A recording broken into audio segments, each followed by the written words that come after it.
On January 3, 2026, at exactly 2:01 a.m., American helicopters touched down in Caracas. 30 minutes later, Nicolas Maduro was in custody. And in a single night, control over $17.3 trillion worth of proven oil reserves quietly changed hands. But this was never just about Venezuela. What you're witnessing is something far larger. A historical mechanism so old, so precise, that it has destroyed every major empire of the last 2,000 years without exception. A pattern so reliable that once you recognize it, you start seeing it everywhere. Right now, the United States national debt stands at $38.5 trillion, growing by more than $6 billion every single day. Interest payments have just crossed $1 trillion annually for the first time in history. And in the same year, 142,000 millionaires are fleeing traditional financial centers, the largest voluntary wealth migration ever recorded. These events are not random. They are not isolated. And they are not political accidents. They are symptoms. Symptoms of an empire that has entered stage 4 of a 7-stage cycle that has toppled Rome, destroyed the Dutch Republic, and dethroned the British pound. The Venezuela operation was not the beginning.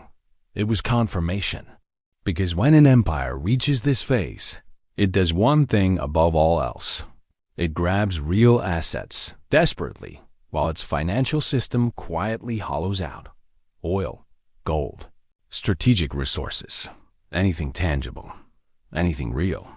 And history shows us something uncomfortable but undeniable. Stage 4 always looks like strength, but it is actually fear. Fear of a currency losing credibility. Fear of debt that can no longer be serviced honestly. Fear of a system that can only survive by buying time. And here's the part most people miss. This cycle is not ideological. It doesn't care about politics, technology, or national pride. It is mathematical. Once an empire passes certain thresholds, debt relative to productivity, interest relative to revenue, spending relative to growth, the outcome becomes inevitable. Right now, the United States is following this script line by line, not because leaders are evil, not because citizens are foolish, but because every empire believes it is the exception right up until the moment it isn't. By the end of this video, you'll know exactly which stage we're in, why Venezuela fits the pattern perfectly, and what history says comes next. And more importantly, you'll understand why the largest wealth transfer in human history doesn't begin with collapse. It begins with denial. Let me show you the pattern.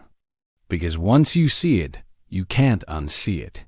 For over 2,000 years, empires have risen and fallen in the exact same sequence. Different names, different technologies, different enemies. Same stages, same mistakes, same ending.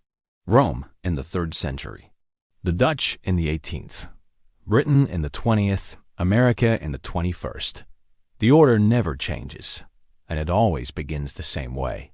Stage 1. Sound money. The foundation of every empire. Every empire begins the same way. Not with armies, not with ideology, but with sound money, real money.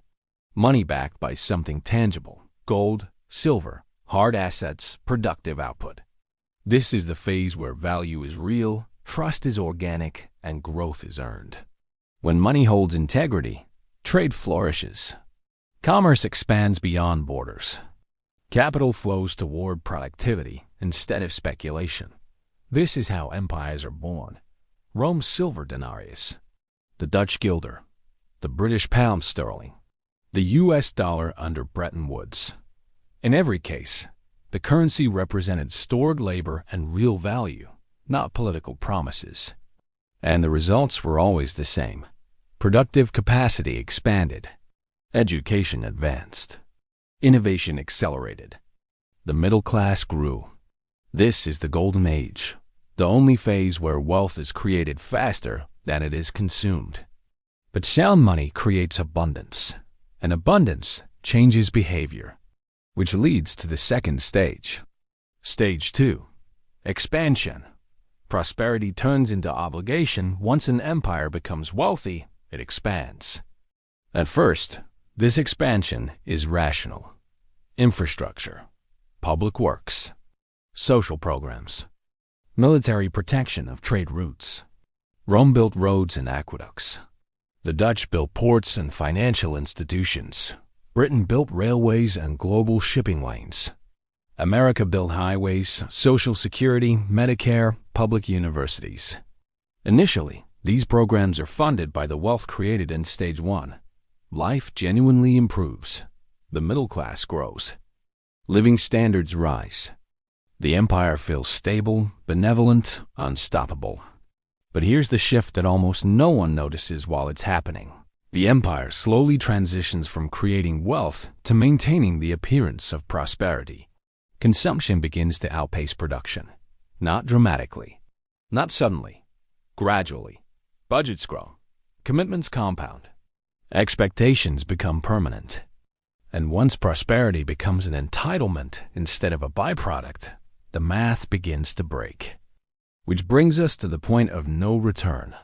Stage 3. Overextension and debasement. The fatal decision at this stage, the empire faces a dilemma. Its global responsibilities are massive. Its military presence is expensive. Its social obligations are politically untouchable. Spending rises faster than revenue. So the empire has three options. Cut spending, default on promises, debase the currency. History shows us they always choose the third. Rome shaved silver from its coins. The Dutch issued excess debt. Britain abandoned gold. America closed the gold window. Different methods, same outcome. In 1971, when foreign governments began redeeming dollars for gold, the United States made its choice. President Nixon severed the dollar's link to gold. In a single announcement, the world transitioned from sound money to pure fiat currency money backed by faith alone. This was the modern equivalent of Roman coin shaving. And just like Rome, inflation followed. The 1970s saw purchasing power collapse. Prices surged. Savings eroded. But the dollar survived. Why? Because of a temporary extension, an artificial support system that delayed the consequences, the petrodollar. In 1974, the U.S. struck a deal with Saudi Arabia. Oil would be priced globally in dollars. In return, the U.S. would provide military protection. This forced global demand for dollars. Countries needed dollars to buy energy, so they held dollar reserves. This didn't fix the problem. It paused the clock. Stage 3 was extended, not eliminated. Trust slowly eroded beneath the surface. Foreign holders began diversifying quietly. Confidence weakened but didn't collapse, which brings us to the most revealing phase of all. The phase where empires stop pretending. Stage 4 begins when money loses credibility, and force is used to acquire what currency no longer can. Stage 4. Desperate resource acquisition. Stage 4 is where empires stop pretending. This is the moment when a currency no longer commands unquestioned trust, and the empire responds by grabbing what money can to buy. Hard assets, oil, gold, strategic resources, critical infrastructure. At this stage, military operations quietly transform into resource control missions. The public narrative is always noble security, stability, democracy, humanitarian concern. But history shows the real motive is always the same: acquiring real value to support a weakening financial system. Rome seized mines and farmland. Britain colonized resource-rich territories. And modern empires target energy, which brings us to Venezuela. Why Venezuela is not random. Venezuela holds the largest proven oil reserves on Earth, over 303 billion barrels. At current prices, that's roughly $17.3 trillion in real energy. On January 3, 2026, the United States launched Operation Absolute Resolve. Within hours, Nicolas Maduro was in custody. Within days, control of the government shifted. Within weeks, U.S. officials openly discussed American oil companies moving in to rebuild and monetize Venezuela's energy sector. President Trump said it plainly. U.S. companies would invest billions and start producing oil. Translation: the oil was the objective. If the dollar were fully trusted, this wouldn't be necessary. If the system were stable, force wouldn't be required. Stage 4 only happens when money begins to fail. Why Stage 4 never works: resource grabs create the illusion of strength, but they don't fix the math. Venezuela's infrastructure is devastated. Restoring production would require $180 billion and over a decade. Even then, Venezuela represents less than 1% of global oil supply. This doesn't change America's debt trajectory. It doesn't reverse debasement. It doesn't restore confidence. Stage 4 buys time, usually 5 to 15 years. And while leaders focus outward, internal decay accelerates. The quiet shift into Stage 5. Stage 5 doesn't begin with collapse. It begins with discomfort. Prices rise in everyday life. Savings lose purchasing power. Wages fall behind inflation. The middle class feels squeezed. And capital starts to move. In 2025, 142,000 millionaires relocated internationally, the largest wealth migration ever recorded. The UK, China, and India are all losing high-net-worth individuals. Money is flowing to the UAE, Singapore, and low-tax, asset-friendly jurisdictions. At the same time, the dollar's share of global reserves has fallen from 71% to 59%. This isn't panic. It's confidence leaking. And once confidence starts leaking, history shows what comes next. Stage 6 is where the system breaks from the inside. Stage 6. Fiscal dominance. When debt takes control, Stage 6 is where empires lose control of their own system. Not through invasion, not through rebellion, but through math. This is the stage where debt becomes so large that it dictates monetary policy. At this point, the government no longer controls the currency. The currency exists to serve the debt. This condition has a name: fiscal dominance. And once an empire enters it, there is no clean exit. What fiscal dominance actually means: under normal conditions, a central bank has choices. It can raise interest rates to fight inflation, or lower them to stimulate growth. Under fiscal dominance, those choices disappear, because the debt is so large that raising rates makes it unpayable. Every percentage point increase in rates adds hundreds of billions in interest costs, so the central bank is trapped. Raise rates gives debt crisis. Keep rates low gives currency destruction. There is no third option. This is the moment where monetary policy stops serving the economy and starts serving the government as balance sheet. And history shows us something brutal.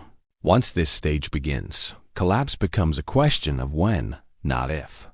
The U.S. is entering fiscal dominance right now. Let's look at the numbers. No emotion, no politics. U.S. national debt, $38.5 trillion, growing at roughly $6 to $7 billion per day.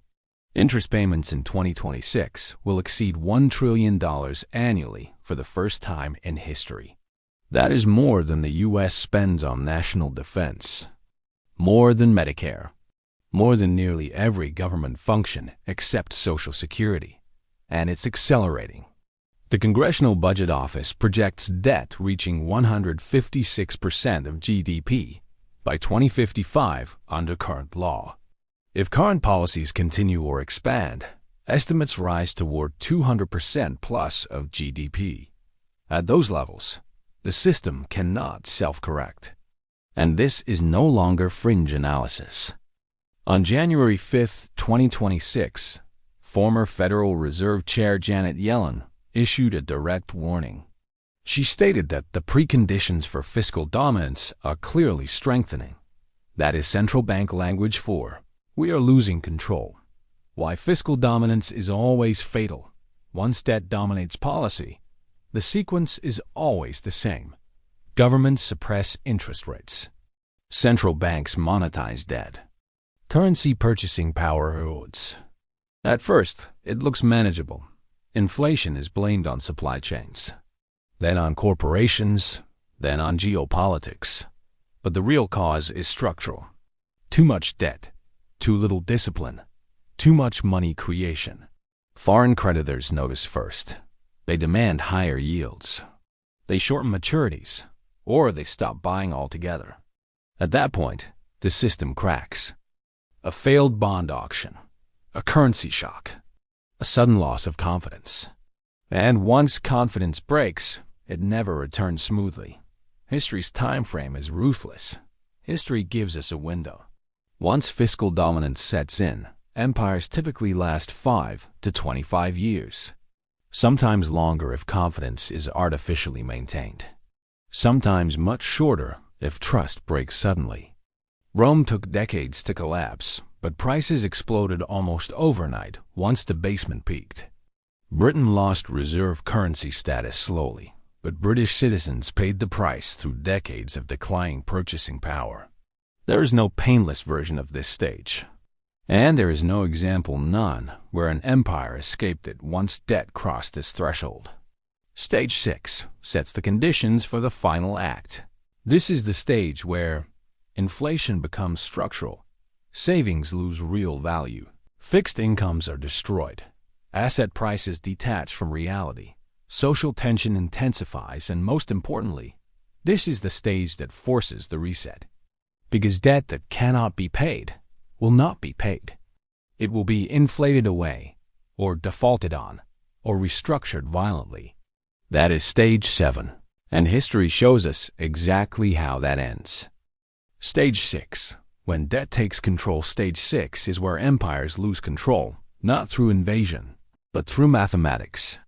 This is the point where debt becomes so large that it dictates monetary policy. The government no longer controls the currency. The currency exists to service the debt. This condition has a name: fiscal dominance. The trap under normal conditions: a central bank has choices. Raise rates to fight inflation. Lower rates to support growth. Under fiscal dominance, those choices disappear. Raise rates gives interest costs explode, gives debt becomes unpayable. Keep rates low gives currency purchasing power collapses. There is no third option. Monetary policy stops serving the economy and starts serving the balance sheet. Where the U.S. stands: U.S. debt, $38.5 trillion, growing by over $6 billion per day. Annual interest payments have crossed $1 trillion for the first time in history. That figure is accelerating faster than tax revenue. The Congressional Budget Office projects debt exceeding 150% of GDP in the coming decades, even under optimistic assumptions. This is no longer theoretical. On January 5, 2026, former Fed Chair Janet Yellen warned that the preconditions for fiscal dominance are clearly strengthening. That is central bank language for loss of control. Why this stage is fatal: once debt dominates policy, the sequence never changes. Rates are suppressed. Debt is monetized. Inflation becomes structural. Foreign creditors notice first. Confidence weakens. Bond markets destabilize. A single shock, a failed auction, a currency run, a geopolitical event can trigger the break. The clock history shows that once fiscal dominance appears, collapse typically follows within 5 to 25 years. Sometimes faster if confidence snaps suddenly. Sometimes slower if the system is artificially propped up. But no empire has ever escaped this stage. What comes next? Stage 6 doesn't end the system. It forces the reset. Debt that cannot be paid will be inflated away or defaulted on. That is stage 7. Let's bring everything together. This is not about politics. It's not about left versus right. And it's not about whether you like or dislike the United States. It's about where we are in a cycle that has repeated for 2,000 years. Every major empire followed the same path. Sound money creates trust. Trust creates growth. Growth creates expansion. Expansion creates obligations. Obligations create debt. Debt destroys money. And destroyed money destroys empires. Rome followed it. The Dutch followed it. Britain followed it. And now, unmistakably, America is following it. The January 3rd operation in Venezuela was not an anomaly. It was a signal. Empires in early stages trade. Empires in late stages take. Resource acquisition through force is not strength. It is desperation disguised as power. It happens only when money can no longer do the job on its own. Right now, the United States is finishing stage 4, moving through stage 5, and brushing against stage 6. That does not mean collapse is tomorrow, but it does mean the direction is no longer debatable. History tells us what comes next. More inflation, more capital flight, more social tension, more financial repression. Eventually, a reset. And resets are never neutral.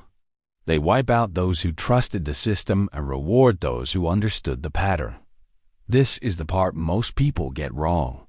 They assume collapse looks like chaos in the streets. It rarely does. Collapse looks like normal life, but with shrinking purchasing power, vanishing savings, and rules that change after you've already lost. By the time the headlines admit what's happening, the wealth transfer is already over. That's why the wealthy move early. Not because they're evil, but because they study history instead of narratives. They diversify jurisdictions. They reduce exposure to fiat currency. They position into real assets. They build optionality. And they do it before capital controls, exit taxes, and emergency policies appear. Let me be very clear. This is not about panic. It's about preparation.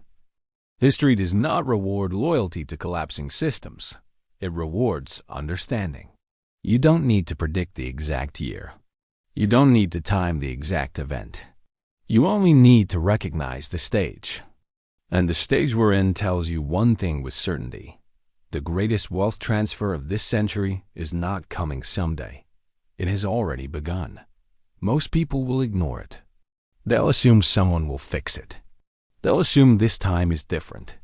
They'll assume reserve currency status is permanent. It never is. Every reserve currency dies the same way, slowly at first, then all at once. You have a choice. You can dismiss this and trust the system blindly. Or you can learn from 2,000 years of evidence and position accordingly. Because the pattern doesn't care what you believe. It only cares about math. And the math is already written. If you want to understand exactly what signals mark the transition from stage 5 to stage 6, and which assets have survived every historical reset, subscribe and stay with me. Because this story isn't over. The cycle is still turning, and the window to act is closing.